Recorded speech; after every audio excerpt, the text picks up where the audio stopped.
Singleton pattern, as the name suggests, is used to create one and only instance of a class. This pattern involves a single class which is responsible to create an object while making sure that only single objects get created. Like consider we have one class. The class is employee and this is my constructor of this class. So now we create an instance of this class. So we use the new keyword and followed by the class name here. So it will create an instance of this class. Now let's say we create another instance of this class. We'll simply call employee em2 equal to new employee. So it will create another instance of this class. As per the singleton pattern, the singleton class should have only one instance. If this employee class is a singleton one, in that case it's supposed to create only one instance. But in this case, it is creating the multiple instances. So this class is not satisfying the singleton property. Let's make it singleton. So if we want to make this class as a singleton, then the first thing that we have to do is make the constructor as private. So if you make the constructor as private, then by using the new keyword, you cannot create an object of this class. So it means this employee EP1, this employee EMP1 equal to new employee is not allowed in this class because it will not create an instance of this class because we have the private constructor.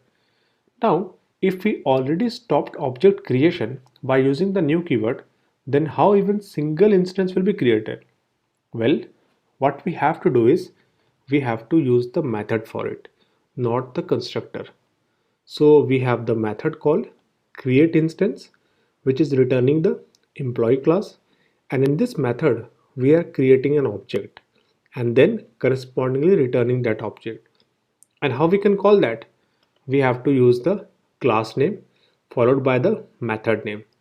So logically, in a class, we can call a particular method by using the object, not by the class name. From the class name, we can call the method only when the method is a static. So we can call the static method, and this method I need to make it as a static. So we have the method create instance, which is a static method, and it is returning the employee. Means the return type should be the instance of the employee, and inside this method we are creating the instance of the employee class. Now, what if we execute this instruction again with emp1? So employee emp1 is equal to employee.create instance. So what it will do? It will again go to this particular method, which is a static method, and inside this we execute this instruction again and return the instance. It means we are again created the new instance. In this case also, if you see, our singleton properties break. So what we can do that? We have to do some modification in this particular code. So the modification will be something like this. So previously we have this, now we change that to this one. So what we are doing here? So here also the method is static, of course, and then we create one condition. If employee is a null, then only create the instance of the employee, unless simply return the instance.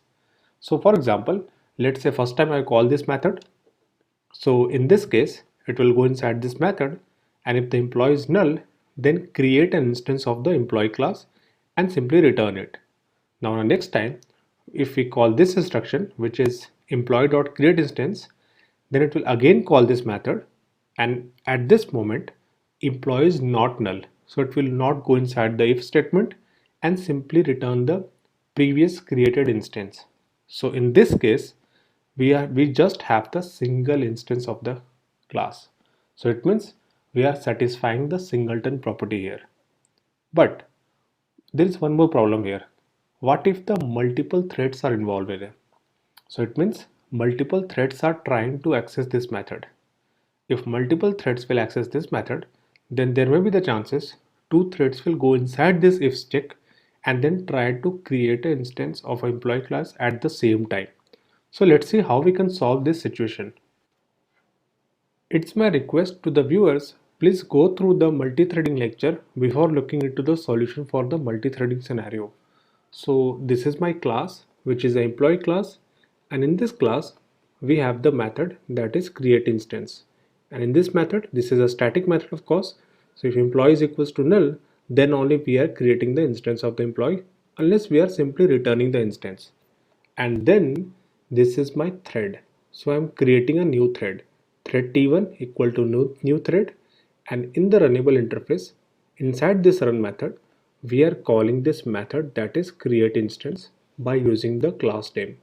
So from the class name that is employee, we are calling this method, which is a static method from this thread. And this is my thread 2. So this is T1, which is thread 1, and this is T2, that is thread 2.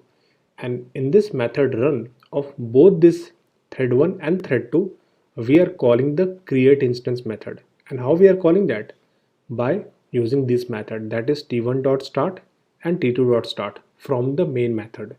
So when we execute these two instructions, both the threads will come inside this method at the same time.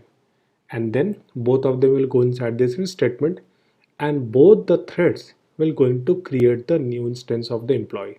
So now we have the two different instances of the same class, and it's broke the condition for singleton property.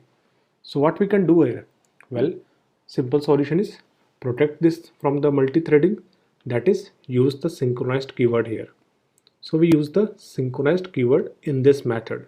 So what it does, it will protect this critical section from the multiple threads. It means only one thread is allowed inside this method.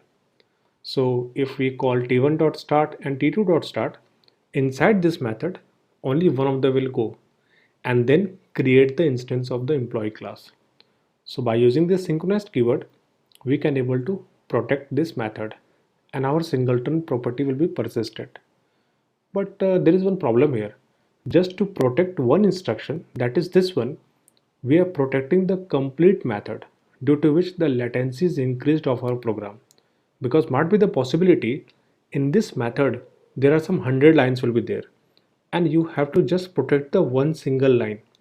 So rather than using the synchronized keyword in this method, we use the synchronized block here. So previously we have used the synchronized keyword, and now here we are using the synchronized.